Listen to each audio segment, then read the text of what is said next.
I was recently asked to consult on wearable technology. It's been out for about a year and I'd never heard of it. I kind of understood what they were trying to accomplish, and it led me to just go on, watch some podcasts and read some things. That's the first place I would look, just to start to get an understanding of what this thing was. And what it did, though, was because it's a wearable and it's measuring some level of instantaneous function, it led me back to HRV, which I have not talked a lot about recently, largely because I don't work for Aura anymore, so it's not like on my plate, and I'm not the day-to-day, obviously, with Canada basketball, where HRV was a big part of only one of the things that we would try to measure to help make better decisions in performance and rehab. So going back, some of the things that I wonder why HRV and not other things, and maybe why it's fallen off a little bit, or if it has fallen off a bit. Just because it's off of my feed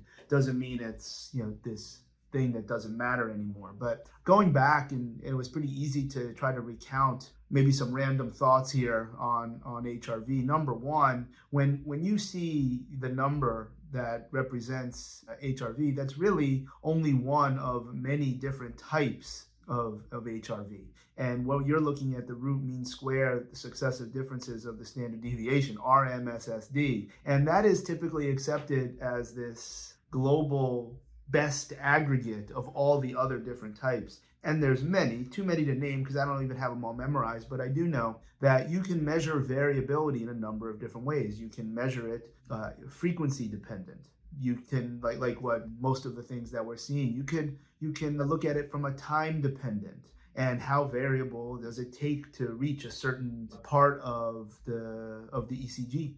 We can look at both time and frequency together. And then, of course, you can look at nonlinear factors. And it's interesting that we only look at one, and why we're looking at it at all, maybe we'll get to, but to suggest that RMSSD is always going to tell you specific, or like lead you to specific. Remember, a lot of my experience with HRV is in the context of this commercial device giving you advice to do whatever you think is going to happen next. So that's not necessarily why HRV exists. So it is, relatively biased on my part, where when you're looking to apply a particular strategy and get a little nudge or a little hand-holding in a particular direction, you're not compelled to do anything. We should be looking at some of these other forms of HRV, all of which are evidence-based. For instance, you got to make sure I get this right, but I'm pretty sure the different frequencies can tell us something about vagal tone.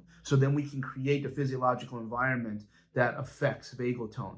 We can look at specifically sympathetic activity, which would maybe be more of a shortened form of how quickly we can recover. If the next step in environment, that's part of why I think HRV and some of the technologies, any of which that you use, can be sometimes frustrating and or confusing, because it's just guidance, it's just hand-holding, it's just a little nudge in this choose your own adventure. There's never a wrong way to address some of these things. It's not terribly different than the functional movement screen, which becomes this quagmire, a mess of how to interpret the literature, because it's not meant to be studied in that linear fashion. It's just telling you what we think will happen next. But if you don't control for what actually does happen next, then things like FMS or HRV don't really stand up, because if you did A, it would look brilliant. If you did B, it'll look like it did nothing. So this is troublesome. But that's part of appreciating HRV, is remembering that there's a whole bunch of other types of heart rate variability, each of which have varying levels of evidence to push you in different directions. RMSSD is just going to tell you high or low.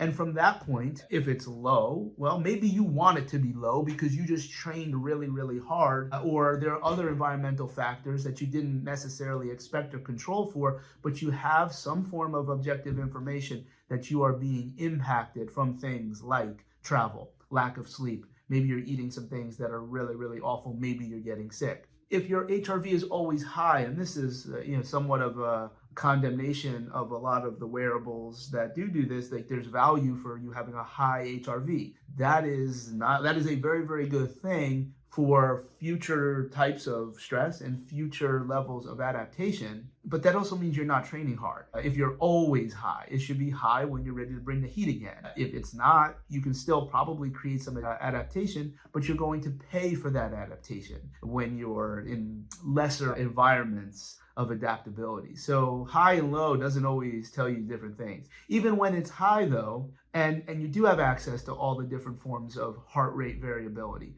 there's electrical signatures of other parts of the body. The hypothalamic axis, which is what I was talking about with someone in other topic yesterday. Genitourinary, hepatic, all of the systems of the body have an electrical signal. They're not all measured the same way, and they don't typically have a keen link to mortality. So my opinion is that because telemetry of the heart is so easy and common because we're measuring things in life or death situations, that we have access to HRV, where some of these other types of indexes, these electrical signatures, they're more for optimization, so they're not nearly as popular. And there's evidence. I had one of the studies is from NASA that they would use these to put astronauts into this optimal physiology, knowing that they're going to this incredibly stressful situation from a number of different factors. So if your HRV is high and you move into more aggressive forms of training, linking it back to that marker of adaptability, but you didn't have access to the others. What if one was going this way,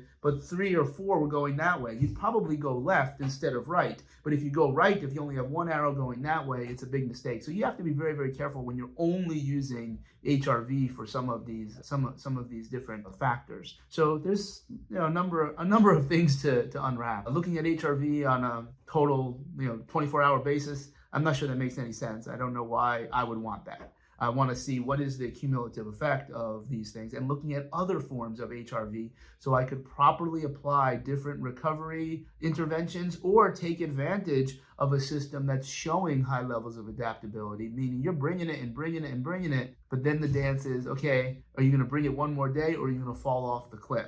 Usually you'd like to see a trend so you can make a decision, but sometimes that trend isn't always there. And that's from lots of experience and looking at things like Omega Wave, where you have a number of different patterns, crossing patterns, so that you can start to create avatars for what you're seeing with a particular individual that's training or rehabbing. So HRV is very, very powerful, is very, very valid, is very, very useful, but because of I guess in this case, the commercialization and the simplicity of it is not linear. That's the thing. Very, very few things are linear. But when we look at it linear, we might miss some things. We're here, but there might be some things over here. If you just turn that way, you might see something that would be very, very impactful for the next situation. So HRV didn't have anything to do with the technology that I was researching to deliver my report on this new wearable that this company wants to partner with and sell. But it took me to getting back to HRV, and I'm like wondering why we don't hear so much about it anymore. And maybe that is part of all the different recovery strategies where I think people can be more excited about this passive, I just get to sit here and have something done to me, rather than training really, really hard. That would probably get you into a very good high RMSSD. But the only value of high RMSSD is so you can spend it and then go back to whatever recovery strategies that you were getting after. So maybe if we recover and then we train hard and then we recover and then you train hard, you find that HRV doesn't really tell you much that would guide you in your training. I think that's very, very possible. But remember, high HRV all the time is not a very, very good thing for your adaptability. You could say your heart is in a great place at that moment. You kind of need to challenge the system, overload it, shock it, including the cardiac system, even when you're not specifically trying to challenge the cardiac system. We know that other entry points or other forms of stress that have nothing to do with the cardiovascular system can spit out a result through HRV. So it doesn't have to go in through one system to come out in one of these electrical signatures. So you could do something very, very significant cardiovascularly and a different system of the body can be impacted through these numbers. But if you're not measuring these numbers and you only know one, you can kind of get pushed around a little bit. I think that's important to remember when you value or not value HRV.